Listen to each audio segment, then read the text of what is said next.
Este es un podcast de Craft Courier, en el que Agustín Garetto y Milan Jelic analizamos semanalmente la política, la economía, la cultura, los temas internacionales y los hechos relevantes con una visión de conjunto, reflexiva, analizando tendencias, actores y teoría para entender mejor la realidad, priorizando la calidad de un análisis artesanal por sobre la velocidad y la cantidad. Hola, bienvenidos a este episodio número 30 que titulamos ¿Quién domina el tablero político? En este episodio analizamos tendencias más a largo plazo de los partidos políticos.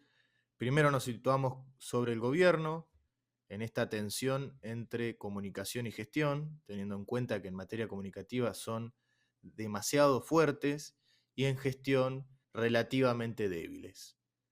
Y también hablamos del rol de las oposiciones alrededor de este juego que propone el gobierno nacional. Al final del episodio tratamos temas internacionales que son los de México y su reforma judicial y el caso de Venezuela y la reaparición de Diosdado Cabello.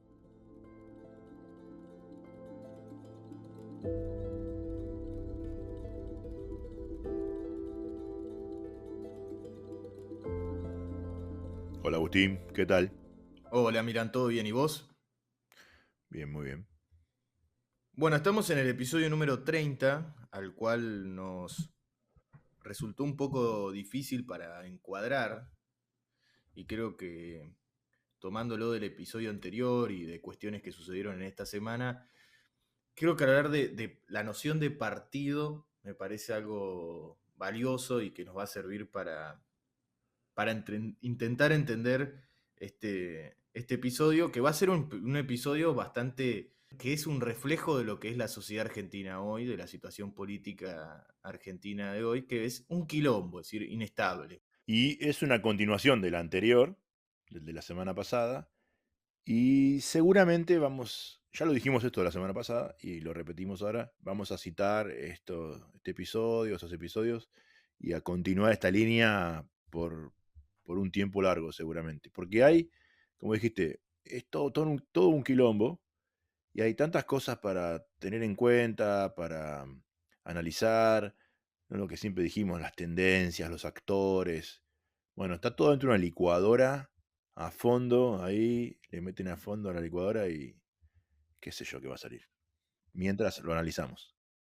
Quiero hacer una aclaración porque quizás cuando vaya hablando lo voy a utilizar mucho, que es cuando hablo de Javier Milei, no me refiero solo a él como a su persona, sino más bien a una especie de fenómeno o producto donde él es la marca. Sí, yo lo pondría más en términos de la libertad avanza, ¿no? Como nombre que engloba tanto a Javier Milei como a Karina, Caputo, Villarruel, la de los patitos que le echaron, a Poltroni, a Sago, a Menem, y así podemos seguir con el zoológico. Creo que lo primero que hay que poner sobre la mesa y sobre todo para tratar de ser lo más estructurado posible, en esto que ya dijimos que va a ser medio caótico, es que no es ninguna novedad, digamos, pero bueno, es que en Argentina, sobre todo en los últimos años, está habiendo una especie de crisis de partido, ¿no? Y, y hubo hitos en los últimos 30 años que más o menos nos dan un poco de hablar de eso. Qué sé yo, uno puede hablar, el primer hito en materia de partidos políticos fue el primer gobierno de coalición de la Alianza. Después vino el 2001, que licuó a los partidos tradicionales, aunque la solución política fue dentro de las reglas institucionales. Que si bien fue a través de un partido, movimiento establecido, que era el peronista, pero con unas características novedosas como las del kirchnerismo, la transversalidad que había propuesto Néstor Kirchner, era una muy sui generis todo. Claro, y en eso termina emergiendo el kirchnerismo, que está muy bueno, esto lo voy a rescatar de Pani, porque quizás algunos no lo ven de esta forma, es que lo que nosotros imaginamos de kirchnerismo, es decir, cuando hablamos de kirchnerismo, ¿qué es? ¿Cuándo nació? Si vamos a poner una fecha de nacimiento, es el kirchnerismo del 2008, es después de la 125. Porque antes del 2008 era como vos dijiste, esta cuestión de la transversalidad, de la atracción a los sectores medios, del acercamiento al radicalismo. De hecho, la fórmula Cristina Cobos da que hablar de eso. Sí. Pero después del 2008 fue un antes y un después, y ahí sí emerge el kirchnerismo, ¿no? Y un nueva especie de partido político. Está más que claro que no es un partido político clásico del siglo XX, pero ajustamos una definición a esa coyuntura. Y te voy a agregar dos elementos a esa idea, uno gracioso y el otro real. El gracioso es que, bueno, Martín Lustó sería el padre fundador del kirchnerismo. Bueno, da para hablar, ¿Eh? no lo pensé, pero puede ser que sí, porque él fue a quien se le ocurrió la mágica idea de la 125, Claro, entonces, él es el padre fundador. así que sí. Lo podemos seguir debatiendo. A ver qué piensan los oyentes también. Si nos quieren comentar, en la cajita que tiene abajo en Spotify, a ver qué les parece. Y la segunda cuestión, por lo que trabajamos en la previa del episodio, vamos a repetir esto, pero con los de la Libertad Avanza y con Macri también, pero ya vendrá ese momento, es que en ese momento, 2008, yo te diría incluso un poquito antes, pero ahí, a partir de ahí es como que se dio su crecimiento más fecundo, podemos enmarcar el crecimiento, el nacimiento de la Cámpora, ¿no? Como organización política. Yo me acuerdo el 2007, la asunción de Cristina, que fuimos con unos amigos a ver cómo era el folclore, lo de la cultura política que hablábamos la semana pasada. Y por primera vez se empezaron a ver pintadas de la Cámpora. Y me decía, ¿qué es esto? Me investigaba un poco. Ah, mirá, es el hijo presidencial Máximo y algunos jóvenes, vamos a ponerlo entre comillas, jóvenes. Y a partir del 2008 es que empiezan a tener estructura, peso, crecimiento, toda la sombra del Estado. Sí, la famosa caja con K. Claro, exacto. Pero a partir de ahí es que empezaron a delinear su propia tropa, su propia identidad. Y como dijiste, después en eso aparece Macri, ¿no? Y otra experiencia de coalición, y hay que aclarar que la del kirchnerismo también es una coalición, ¿no? El Frente para la Victoria. Se ve mucho más nítido en la del 2003, que ya lo habíamos mencionado, pero siguió siendo una coalición, por más que haya emergido este espacio de la cámpora, y como dije, después viene Mauricio Macri con su Cambiemos, ¿no? Y que fue como ese grupo A que mutó y formaron en la coalición cívica y los radicales con el PRO esta oposición no peronista o antiperonista. En la misma línea de lo que decía de la Cámpora, ahora que mencionas a Macri, eh, este experimento del 2015 del gobierno de coalición no podría haber sido hecho si no hubiera sido que Macri construyó desde el Estado de la Ciudad de Buenos Aires su fuerza política PRO, que es otra alianza, inicialmente con el partido de López Murphy, Recrear, con base en Compromiso para el Cambio, que era el partido de Macri. Ese partido, CPC, es el que lo lleva al gobierno de la Ciudad de Buenos Aires en el 2007. Y fíjate vos que es el mismo momento en el cual empieza a crecer la Cámpora, nace y empieza a crecer, y Mauricio Macri empieza a través del Estado de la Ciudad de Buenos Aires a emplear gente y emplear gente. Es probable que alguno que escuche diga, no, pero no es así. Bueno, es así. Y estaría bueno poder debatirlo con gente que ha estudiado el fenómeno.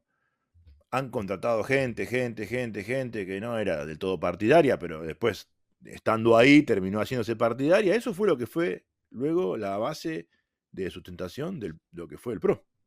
Tal cual. ¿No? Por eso las conclusiones que sacaríamos de estos últimos, sobre todo los últimos 20 años, es que hubieron dos fuerzas políticas que crecieron dentro del Estado, ¿no? Así No es. es que ya A la, estaban a la sombra del Estado. tal cual, no es que estaban previamente, y esta palabra media fea, pero capturaron al Estado, sino que llegaron al poder y lo construyeron.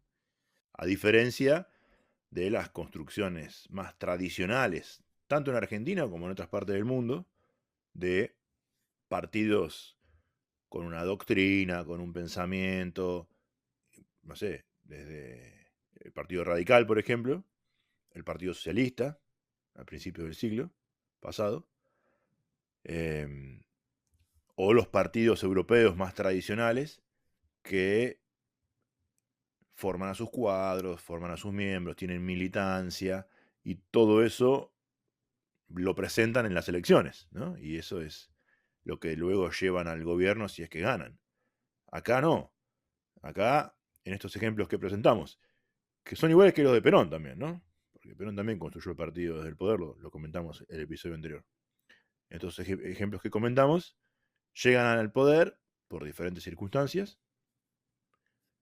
pero la fuerza política la construyen desde el Estado, con la nuestra.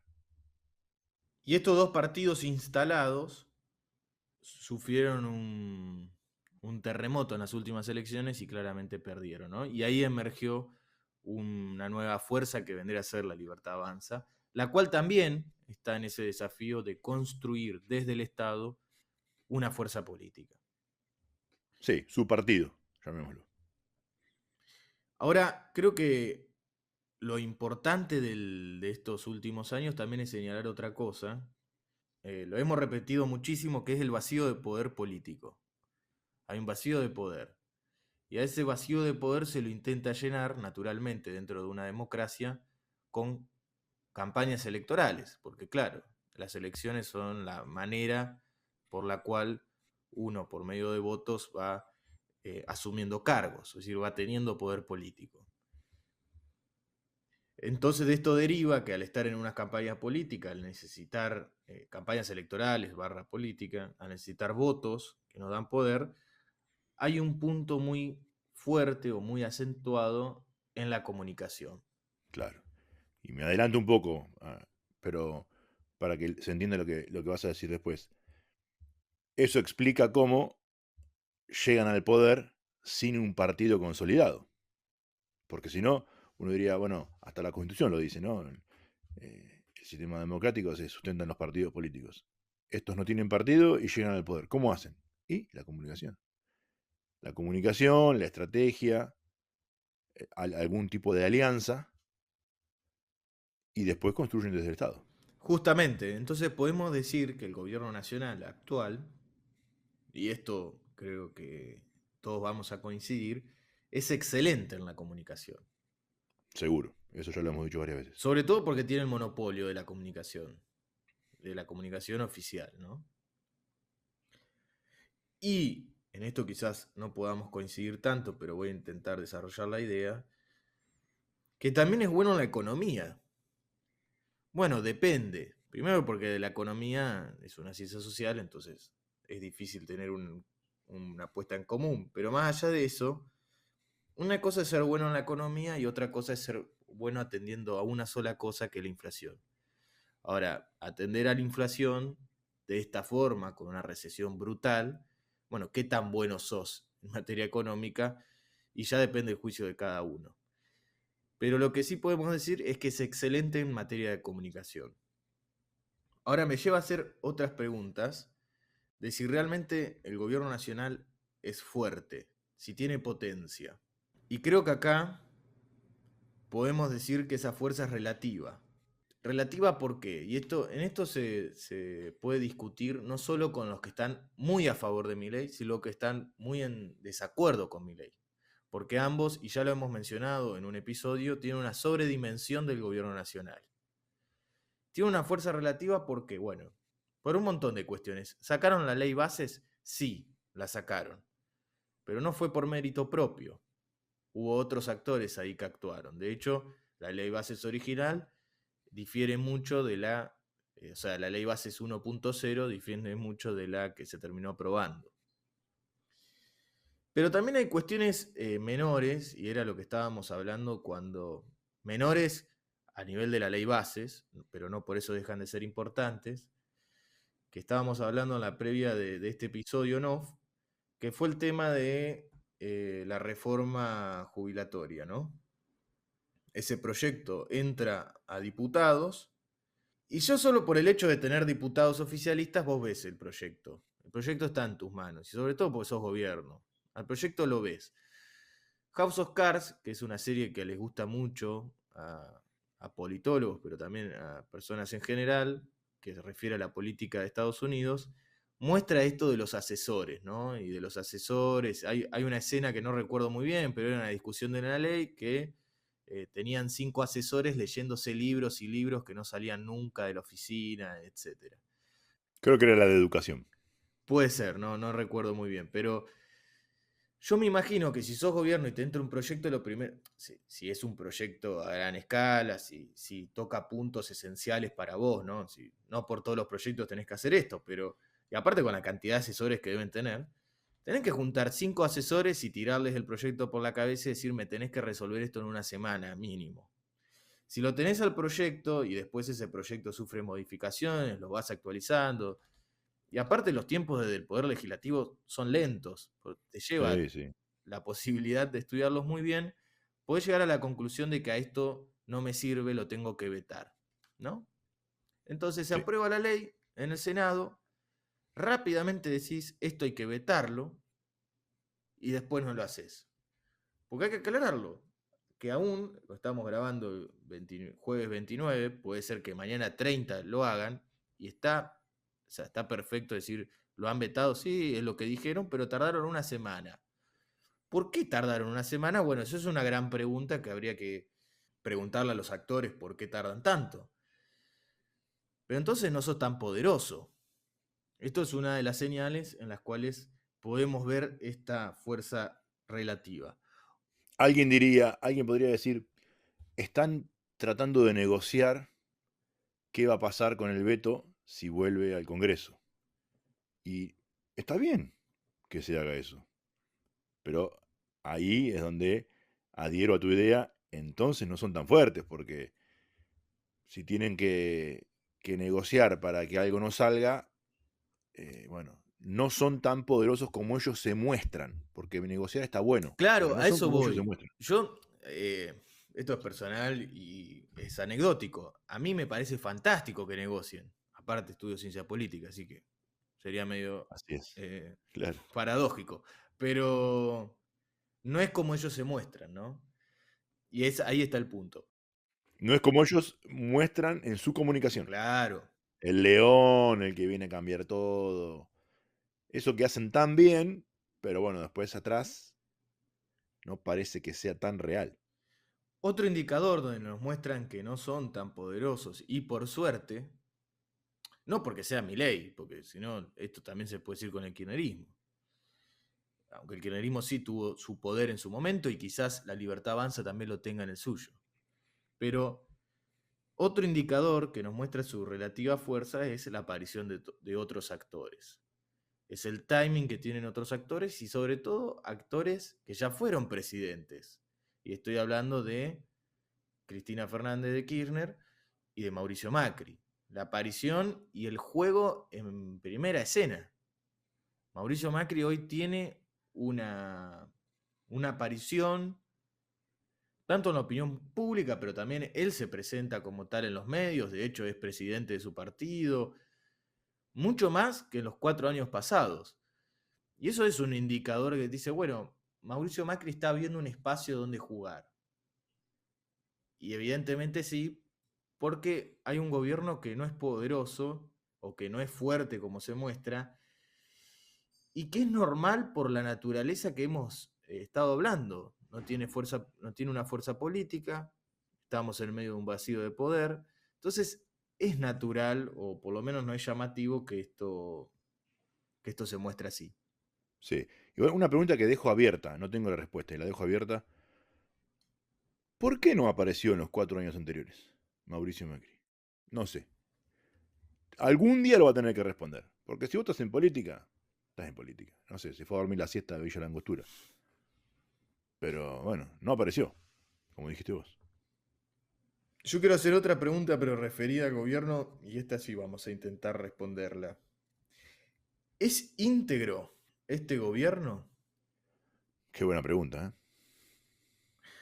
bueno, está más que claro que es heterogéneo, pero ya desde sus comienzos, y esto lo hemos hablado y nos reíamos a quienes nos gusta un poco la historia, sobre todo historia nacional, de ver a un liberal y a un nacionalista juntos, Claro, presentándose en el 2021, ¿no? Villarruel y Milei. Bueno, ya en ese momento vimos una heterogeneidad y dijimos, esto va a terminar mal. sí. Llegaron a ser presidentes, bueno, presidente y vice, pero siguen siendo heterogéneos, muy heterogéneos. Y creo que no hace falta ser un sabio para darse cuenta de eso, solo con ver lo que sucedieron en las últimas semanas, o en agosto, creo que agosto fue el mes con más significados políticos a los cuales atender para analizar. Creo que acá se ve la heterogeneidad muy clara. ¿Y cuáles son los indicadores? Bueno, hay dos. Uno que es bastante pintoresco, que creo que no merece mucho análisis, pero es el de la diputada Rieta, ventilando un problema a nivel interno de la fuerza política que es la Libertad Avanza, lo cual lleva a que la saquen de su cargo. No es la primera, habían hecho algo similar con Sago y también lo habían hecho así muy desprolijamente. Y ahora esta chica que armó su monobloque sigue jugando a esa especie de ventilar cuestiones eh, internas, ¿no? Sumar el caso de Píparo, que fue candidata a gobernadora del espacio, y ahora la relegaron completamente a... Creo que tiene un monobloque también. Sí, a la nada, le habían prometido A nada, ANSES y apareció Giordano, que a Giordano lo levantaron después de lo que fue la ley bases original, claro. Pero a ella la limpiaron. la limpiaron en 2 minutos, tal cual. Y lo mismo está sucediendo ahí, porque esto es una noticia que surgió hoy, y ya hay dos noticias, o sea, surgió eso y apareció otra ya, que es Es como la noticia de la noticia. sí, sí, que es el caso de, va muy rápido la Argentina. Sí. Es como dijo Lenin, hay semanas que parecen meses y meses que parecen semanas. Creo que era así más o menos el ejemplo. Pero es el caso del formoseño Paultroni, que claro, empezó con su postura muy eh, contraria al gobierno respecto a lo de Ariel Lijo, ¿no? Recordemos a Ariel Lijo que el gobierno lo está presentando para que sea ministro de la Corte Suprema, una persona de la cual ya hemos hablado en un par de episodios que no sabemos si es muy idóneo, por lo menos yo creo que no. Y Paul Troni, que es oficialista, senador, dijo muchas cosas, pero sobre todo de que iba a votar en contra y también organizó un acto, que es un acto que quizás no tiene tanto revuelo en la opinión pública, porque fue organizado en el Senado con otras personalidades de la oposición, en contra de Ariel Lijo, ¿no? Fue un acto en defensa de la justicia argentina, ¿no? Y de tener una justicia responsable. Iba a decir una justicia justa, pero es una tautología. Pero bueno, en Sí. Argentina no la tenemos. ¿Y qué pasó con Paltroni? Bueno, la noticia fue la del día de hoy, que sus otros compañeros de bancada le dijeron, bueno, acá te tenés que ir porque nos estás haciendo un montón de quilombos a niveles internos, porque también habló sobre respecto del DNU sobre la CIDE, que recordemos que en diputados fue rechazado y tiene que pasar al Senado, donde es posible que también sea rechazado, donde quizás ni siquiera sea necesario que él vote en contra.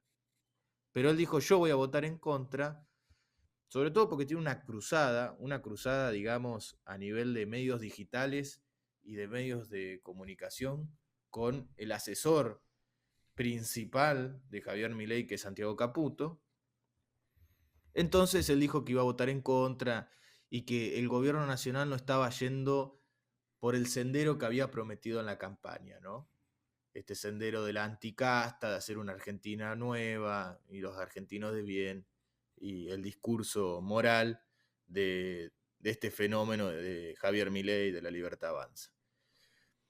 Bueno, la noticia de esto es que Victoria Villarroel dijo, no, esto no se puede hacer, él va a seguir estando en la bancada, si quieren ustedes, que están en contra, armen su propio bloque. Es una locura, pero bueno, esa fue la respuesta desde la presidencia del Senado. Sí. Y eso trae muchas repercusiones, ¿no? Algo que también viene pasando en las últimas 2 semanas, esto que se levanta, que están peleados, Villarruel y Milei, etcétera. Muchas veces lo hemos dicho, nosotros no los conocemos personalmente, no hablamos con ellos, no nos dicen, sí, estoy peleado, no estoy peleado. Pero por lo que se ve, bueno, pareciera ser que sí, ¿no? Y esta como enfrentamiento, ¿no? De Villarruel con el resto de los senadores de la Libertad Avanza, como que trata de marcar un poco la cancha. Y esto es algo personal mío, ¿no? Que de mi forma de ver la política, los partidos. Es un poco raro, ¿no? Que Villarruel intente todo el tiempo desmarcarse y mostrarse. Lo dijiste hace un par de minutos, ¿no? Ya nos parecía raro cuando se juntó un liberal con una nacionalista, que eso no podía terminar del todo bien. Pero bueno, ella aceptó esas reglas y algunos dirían, sacó la misma cantidad de votos que Milei. Bueno, es relativo, ¿no? Es verdad, estaban los dos en la fórmula y la gente metió la boleta con los dos. Tampoco podemos saber exactamente cuánta gente votó a uno y cuánta gente votó al otro. Pero, ¿no? Haciendo un poco de análisis, yo diría, yo, Milan, digo que la enorme mayoría votó por Milei, no por ella. Entonces, bueno, un poco de coherencia con el proyecto que la llevó ahí debería tener. ¿Te guste o no te guste? Estabas ahí. Bueno, yo tengo dos cosas para decir. Una es que no sé si realmente quien votó a Milei no la quiere a Villarruel. Yo creo que también puede ser. Yo quiero a los dos. Che, pero piensan Ujú. totalmente distinto. No me importa, me gustan los dos. Una me gusta Claro, cómo se peina y por más que parezca que no, se peina. Y no sé, me gusta su forma de ser, qué sé yo, de Villarruel, ¿no? Eh, Eso por un lado. Segundo, decís, bueno, tiene que estar todo enmarcado en un proyecto.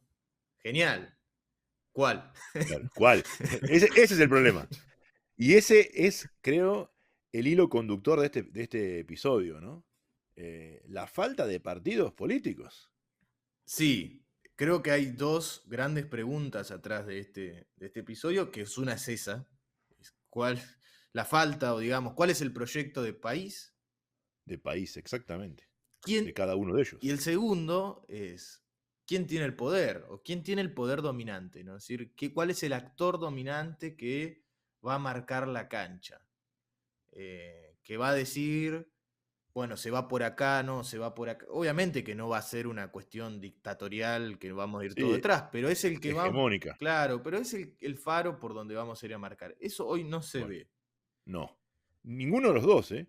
Ni los partidos con proyecto de país, con claridad, ni el liderazgo y el poder de liderar justamente hacia dónde va el país.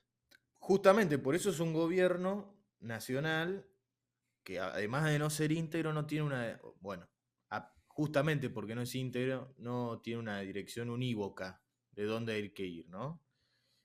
Otro indicador en esta cuestión de la heterogeneidad, que es muy normal en fenómenos de este estilo, que llegan al poder sin una estructura y demás, es la cantidad de expulsión de funcionarios. Es un gobierno que en pocos meses ha expulsado a muchos funcionarios. Pues sí, bueno, no son funcionarios que no funcionan. No lo sé, pero en la burocracia tampoco es tan así de que sacás todo, porque es medio como un Shenga, digamos. Al bloque que vos sacás se te puede destartalar todo y es muy difícil el funcionamiento en la administración pública. Por más que después tengamos esa imagen de son todos ñoquis que no hacen nada, bueno, hay un porcentaje que sí hace porque si no, no existiría. Tal cual. Por lo tanto, creo que sacamos varias conclusiones. La primera es la debilidad, un gobierno que es débil, en materia legislativa sobre todo, pero también en materias políticas en general, ¿no? Después, otra de las conclusiones que la hemos dejado es el tema de la comunicación, y me parece que hay que meternos un poco más acá en la comunicación. porque esto puede llegar a explicar mucho lo de las elecciones legislativas del 2025. Y puede explicar también la sensación que muchos pueden tener de que el gobierno sí tiene poder. Porque nosotros dijimos recién, no tiene el poder porque le costó sacar la ley base, porque le cuesta, le votaron en contra del DNU, etcétera, etcétera. Entonces, por esa descripción, uno dice, bueno, no tiene la capacidad total de avanzar en sus ideas, ¿no? Pero ellos te lo pintan como que sí, y hacen toda una épica de eso. Ahora va a salir un documental de Milei, me imagino va a ser súper así épico, ¿no? Corazón Valiente va a quedar hecho un porotito al lado de jamoncito. Por eso a la mucha gente probablemente le parezca raro que digamos esto, porque, pero no, si es un cambio de época. Estamos viviendo la nueva Argentina. Yo vivo en el conurbano, es igual que siempre, un desastre.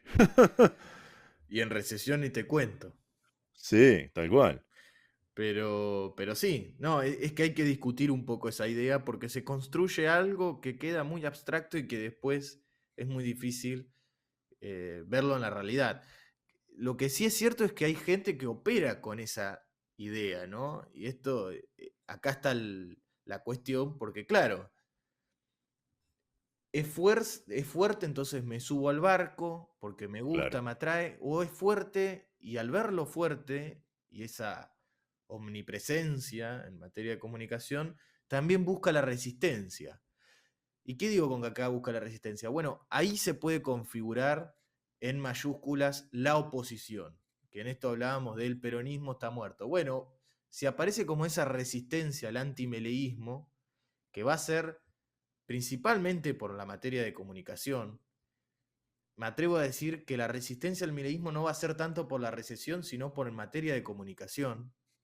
Bueno, el peronismo progresista tiene ofertas ahí. No las tienen los otros partidos políticos, por lo general. Pero quería hacer una atención en materia de educación, que esto es también central, que se me abre una pregunta, que es, ¿qué tanto, como gobierno, qué tanto escuchás a la opinión pública, ¿no? Acá hay una cuestión, o moldeás la opinión pública o te moldea. En algunos casos, parece que la opinión pública la moldean ellos. Creo que acá hay un tema central que es el hijo. Yo creo que ningún otro gobierno hubiera podido, en estas mismas condiciones, presentar como candidato a la Corte Suprema un juez como el hijo. La verdad que en eso es espectacular lo que están haciendo y en eso claramente están moldeando la opinión pública. Ahora, con otra cosa que no pueden, y creo que y lo hemos hablado, es por ejemplo en esto de, bueno, ¿se lleva bien o se lleva mal el presidente con la vice? No lo sabemos, la opinión pública te está vendiendo que sí, que se odian. Bueno, no lo sé, pero no están haciendo nada contra eso. Por lo menos no hay acciones desde el gobierno nacional que desmientan a la opinión pública. Entonces hay en temas, como dije, en el caso del hijo, o en este caso de esta relación, donde también es como media relativa. Depende del tema y en temas que tienen el control total sobre la opinión pública. La opinión pública habla mucho de ello. Y acá quiero decir un caso que surgió en esta semana y ya creo que todos se olvidaron, porque la política también, voy a usar una palabra que la acabo de inventar, se twitterizó en el sentido de que hay una especie de... Actuamos como si fuese Twitter. ¿Y qué es Twitter? Bueno, Twitter es una red social donde vos podés escribir lo que se te canta. Cuanto más loco es lo que escribiste, más repercusión tiene. Y en esto viene la cuestión del juicio político. Esta idea de juicio político, que en realidad, si bien es verdad que apareció Moreno, y fue él el primero que lo plantó, y arriba se metió Mayans, y después apareció Cristina con su tweet y demás, y todo eso que no nos interesa, es que en realidad el juicio político ya es algo que se viene viendo desde el ejército de trolls oficialistas. Ojo que acá nos van a hacer un golpe de Estado. Y todos nos creímos eso del juicio político y actuamos no. Y obviamente hay algunos que dicen, vamos con todo contra esto. Y hay otros que dicen, nos van a hacer un golpe de Estado, hay que prepararnos porque se nos viene la Argentina encima. Y no se van a cuestiones más elementales. ¿Por qué le harían un juicio político? ¿Dónde está el instrumento por el cual porque no te gusta, no funciona así la Constitución? Bueno, en este caso sí hay una relación a lo que, si la conclusión es, en algunos puntos que son muy importantes, es impresionante cómo moldean la opinión pública. ¿Tienen efectos? Tienen mucho, mucho efecto, y ahora creo que voy a contar 3 mundos que no son para nada iguales, donde tiene algunos efectos dispares, ¿no? Qué sé yo, me ponía a pensar, el mundo financiero se alimenta principalmente de 2 cosas, de los números en materia económica y del carisma de quien está en el poder.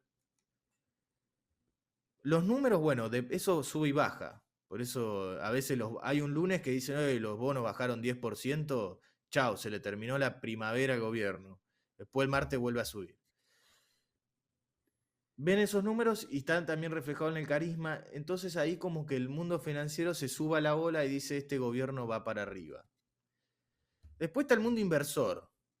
El mundo inversor también mira números, mira reglas de juego, es decir, pueden llegar a mirar el RIGI, que dicho sea de paso, ya llevamos mucho tiempo sin su reglamentación, algo rarísimo, porque supuestamente era el proyecto que iba a levantar a la Argentina de pie.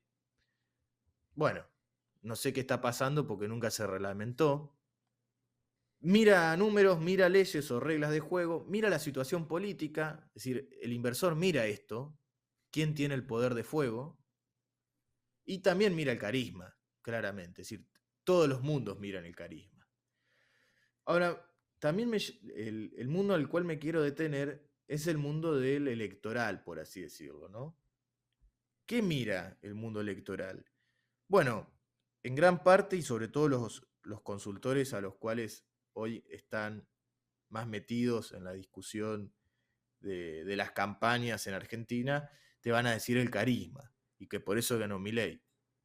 Pero también creo que mete la mano en el bolsillo cada votante. Y entonces ahí tenés una tensión entre, bueno, el carisma y el bolsillo, depende de la clase en la que estás, es si aprobás o no este gobierno.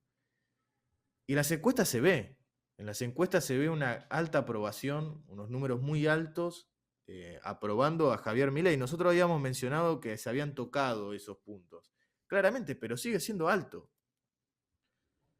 Igual recordemos, por más que nos parezca producto de una campaña electoral que Milei está hace 10 años, no. Ni 10 meses hace que está en el gobierno. Hay que aclarar eso, ¿no? De una campaña electoral total, como la mencionamos varias veces, ¿no? La campaña total. Todo el día, todo el tiempo, en todo es política, todo es campaña, todo es comunicación. Me gustó algo en eso, y es una pregunta a la cual antes quería, que creo que la podemos relacionar con esto antes de ir a temas, otros temas que no son del país. ¿Cuál es la ecuación? Es decir, ¿cuáles son las variables, mejor dicho, de la ecuación que maneja el gobierno nacional? Yo creo que son 2, es carisma e inflación. Esas son las 2 únicas variables que hoy el gobierno está tocando. Y que les va muy bien, y que por eso le puede ir muy bien en el 2025. Sí. Y esta pregunta que vos dijiste, todo es política, es muy llamativo en el mundo liberal, cuando yo decía, yo sé que de esto no es muy liberal, decir que alguien no es liberal no es muy liberal, pero bueno, yo a todos les decía, che, mirá, Milei no es liberal. Y todos me decían, pero no, ¿cómo va a decir eso? Los liberales no suelen mirar que todo es política. Claro. Le Es- dejan lugar a la sociedad civil. Le dejan lugar, poco mucho le dejan lugar. Este gobierno, todo es política. Si no lo dice Milei, lo dice un troll de Milei. Yo hoy llegué a ver una estupidez tan grande como decir, ¿cuántos corredores de Fórmula 1 hubo en el gobierno argentinos hubo en el gobierno de Cristina? Ninguno. ¿Cuántos corredores de Fórmula 1 hubo en el gobierno de Milei? Uno, por Colapinto. Yo no sé qué tiene que ver que No, Colapinto. no, con la PIN no tiene nada que ver ni con el gobierno anterior ni en este. Nada, cero. Y, Dejémoslo aparte, pobre Franquito, que corra, que haga su trabajo. Y ahí claramente ves que todo es política y así en un montón de cuestiones. Y en la cuestión de la inflación también es política. porque ya dejó de ser algo una materia económica, nunca lo fue, nunca hubo un proyecto verdaderamente económico con todas las variables para bajar la inflación, sino que hubo decir, a esta inflación hay que matarla. ¿Cómo? Como sea. ¿Por qué? Porque tenemos que ganar en el 2025. Acá quiero traer un concepto de la teoría política que es el de la fórmula política. Lo hemos mencionado creo que al final de la temporada pasada. La fórmula política es aquella idea que mueve a la masa, que mueve a la gente, qué es lo que lo preocupa y qué es lo que busca resolver en su vida cotidiana. Los gobiernos o los grupos que identifican correctamente la fórmula política ganan elecciones. Y si después entienden bien esa fórmula política para gobernar, suelen gobernar con relativo éxito. Así fue que, por ejemplo, Néstor Kirchner identificó la falta de orden y la falta de un líder fuerte que reclamaba la sociedad en el 2001 y en el 2003 se hizo el fuerte, se mostró con ciertas convicciones y tuvo éxito en esa parte de responder a la fórmula política. Pasa que la fórmula política cambia, porque los problemas de la gente cambian. Y después cuando la 125, 2008, es historia contrafáctica, pero si Néstor Kirchner no se hubiera muerto, tal vez perdían las elecciones del 2011. Bueno, falleció y cambió todo, porque la fórmula política había cambiado. Solo que, bueno, estuvo esa situación que le dio mucha fuerza a Cristina para ser reelecta. Pero después se agotó y Macri asumió con una cierta fórmula política que después no supo cumplir. Y era que la gente le decía, basta de la corrupción kirchnerista, y él no solo no gobernó bien en la economía y demás, sino que los levantó y hizo que después ganaran de vuelta. Entonces, la lectura que hizo La Libertad Avanza en la campaña de la fórmula política, qué es lo que la gente estaba demandando, fue muy buena. Y sigue siendo relativamente buena, y algo que planteamos en el episodio anterior y había quedado como pregunta ahí abierta, ¿hasta cuándo el combate con la inflación va a dar votos? Le hiciste vos esa pregunta, el episodio pasado. Bueno, es esa la gran pregunta, creo. Esa es la gran pregunta del año que viene. O del siguiente, porque acordate que a Macri le rindió un poquito hasta el Fue el 2017 y boom. después. Fue, Claro, recuerdo 2017, estaban, esto hay que hacer una aclaración, creo que no viene, es anecdótico. Yo soy no peronista, pero yo estoy rodeado de antiperonistas, ¿sí? Un gorilaje puro y duro. claro, Estaban todos contentos en el 2017 y dije, se terminó. Vos le claro. decías, che, pero ojo que el PRO no es tan... No, no, no. Pero bueno, más allá de eso, en el 2019 se le frustraron esos sueños Y del sí, gorilismo. no respondió a la fórmula política. Y, y como dijimos, la fórmula política también puede cambiar y hay que saber leer ese cambio. Entonces, está bajando la inflación. Bueno, igual sigue siendo altísima, pero vamos a darle eso. Pero ¿hasta cuándo eso va a dar votos? Esa es la gran pregunta, ¿no? Responder esa fórmula política es el éxito o no electoral o de gobierno. Aparte, se me abren dos cuestiones. Primero que política no solo es discurso, por más que en las ciencias sociales haya tenido sobre... Coincide también con el auge del kirchnerismo, se ha difundido mucho la idea de estudiar discurso, discurso, porque en la política lo único que importa son los discursos. Bueno, no, nos dimos cuenta de que no, la gestión también. Este Y gobierno sí, solucionar los problemas de la gente. y en eso creo que le falta un poco a este gobierno puntualmente. Eso por un lado. Otra cuestión es que se le está dando mucha importancia a materia de inflación porque claramente es un problema en Argentina. No, no estoy diciendo que no. Esto es una suposición mía. Ojo que muchos consultores no se manejen con esa lógica que sucede en partidos en países del primer mundo, partidos del primer mundo, que también ven en la inflación un problema. Ahora, no es lo mismo en una sociedad de un país del primer mundo con la pobreza que tienen, solucionar la inflación en este país con lo que significa, ¿no? Acá solucionaste la inflación y generaste una recesión fenomenal. Entonces, posiblemente la solución a la inflación, es decir, el rédito político que eso te dé, se te desvanezca muy rápido en el tiempo. Bueno, acá los consultores que están manejando esto tendrán que cambiar de papers o tendrán que darse vuelta un poco y mirar la realidad social que es dura. Así es. Veremos hasta cuándo dura esto. Creo que es la pregunta del año que viene, ¿no? ¿Hasta cuándo paga la baja de la inflación electoral y políticamente? Ahora vamos a hablar de dos temas en clave latinoamericana, que es algo que nos gusta hacer. Una es una noticia muy interesante que la cual vamos a seguir tocando, las dos creo que vamos a tocar en los futuros episodios, pero uno nos da mucho más para hablar que la otra, que es esta, es la reforma judicial que propone AMLO en México. AMLO es el presidente que tiene que dejar el cargo ahora por la electa Sheinbaum. Una reforma judicial que intenta cambiar un montón de cosas, cuestiones más técnicas, pero creo que lo central es esto de la democratización de la justicia, el sueño de Cristina Kirchner, ¿no? Elegir los jueces por elección popular. Hay que hacer una aclaración, hay muchos países, o en realidad hay países importantes, como Estados Unidos, que tiene elección de jueces por voto popular, pero no son jueces en instancias, son importantes, pero es decir, no es que son jueces penales o federales, no, son jueces para cuestiones menores. En cambio, lo que propone AMLO o el gobierno mexicano es algo más importante, ¿no? Es elegir hasta los miembros de la Corte Suprema, además de también elevar la cantidad de miembros. Básicamente, una de las cosas que uno ve rápidamente de esto es una especie de partidización de los poderes del Estado en México. Nosotros hemos hablado en el episodio con Fernando Sardú, que fue específicamente sobre México, de esta cuestión de Morena y el PRI, ¿no? Bueno, Morena va a ser el nuevo PRI.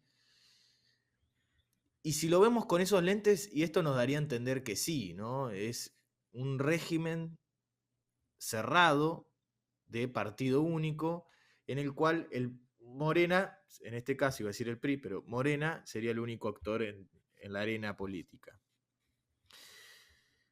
Hay que ver, y esto también son preguntas que a uno le surgen y que los vamos a ir viendo con el paso del tiempo, porque en México han existido muchos presidentes que dijeron el aparato quiero ser yo, ¿no? Como el famoso El Estado soy yo, de Luis XIV. Bueno, todos quieren ser el Porfirio Díaz del caso mexicano. Y no les ha funcionado respecto al PRI. El PRI ha mantenido su postura no personalista, por así decirlo. Bueno, vamos a ver si, supongo que la reforma judicial va a seguir adelante y se va a dar, ya ha pasado por las comisiones en diputados y fue aprobado. Esto ha tenido revuelo internacional, Estados Unidos se pronunció en contra de la reforma judicial, ya sabemos cómo es la política exterior de AMLO, suspendió las relaciones diplomáticas típico de su gobierno, pero bueno, veremos cómo va avanzando esto, que es un tema central, ¿no? Porque... Y modifica estructuralmente la institucionalidad de México, eso sin duda. Y genera también implicancias a nivel latinoamericano, digamos. Hay qué sé yo, estaba ese sueño en algunos de un progresismo sin populismo. Bueno, se ve que falta. Sí. El otro caso que también surgió en estos últimos días es la aparición nuevamente de Diosdado Cabello en el Ministerio de Interior de Venezuela, ¿no? ¿Por qué es importante? Porque uno dirá, bueno, pero si Diosdado Cabello siempre fue el régimen, ¿en qué cambió? Bueno, es que él no ha tenido tareas en los últimos años, tareas ejecutivas. Ha tenido tareas paraestatales, porque ha manejado esto cuando hablábamos de la represión paraestatal, bueno, Cabello es uno de los artífices de esto, y también ha manejado la tarea legislativa del régimen.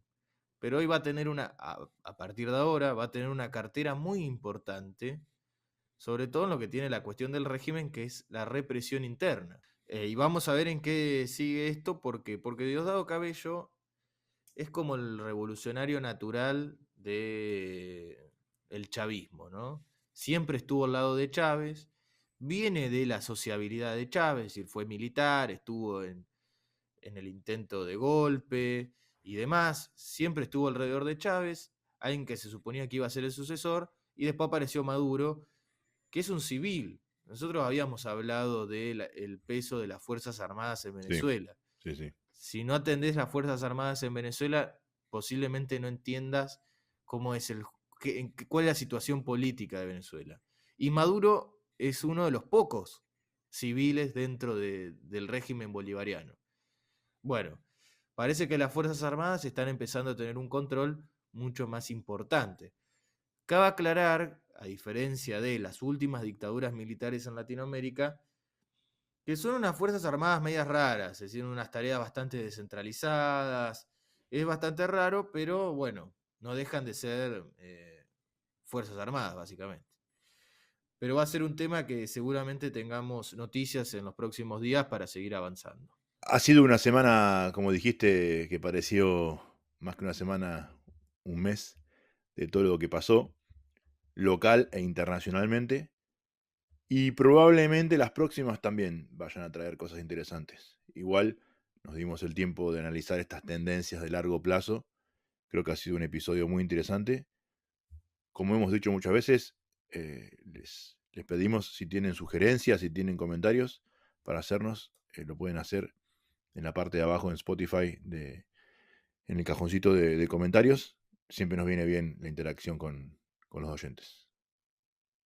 Bueno, mira, nos vemos la próxima semana. Sí, nos vemos el próximo episodio la semana que viene. Chao. Chao, un abrazo.